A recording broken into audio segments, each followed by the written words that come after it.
मीडियावाल्यांनी राज्य सरकारला काही प्रश्न विचारावेत अशी माझी खूप इच्छा आहे. खास करता ABP माझाच्या संपादक राजीव खांडेकर याने.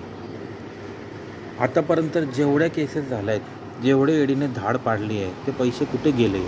रेड केलेले पैसे कुठे गेले? गांजा कुठे गेला? ईडीने जप्त केलेली संपत्ती कुठे गेली? त्याच्यानंतर आता जे बीडमधली प्रकरणं आहेत ते फक्त तुम्ही ब्रेकिंग न्यूज म्हणून दाखवता. पुढे त्याचं काय होतं ते कोण दाखवणार? तुमचा बाप दाखवणार का?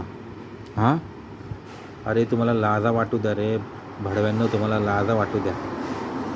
हां, साल्यांनो लाचार तुम्ही त्या मंत्र्यांच्या पाय त्यांच्या घरी जाऊन भांडी घासा ना तुम्ही. तुमची लायकीच ती राहिलेली आहे. त्यांच्या घरी जाऊन भांडी घासा तुम्ही. जरा भांडी घासा, त्यांच्या लाद्या बिद्या पुसा, घर साफसफाई करा. तीच तुमची लायकी राहिली आहे.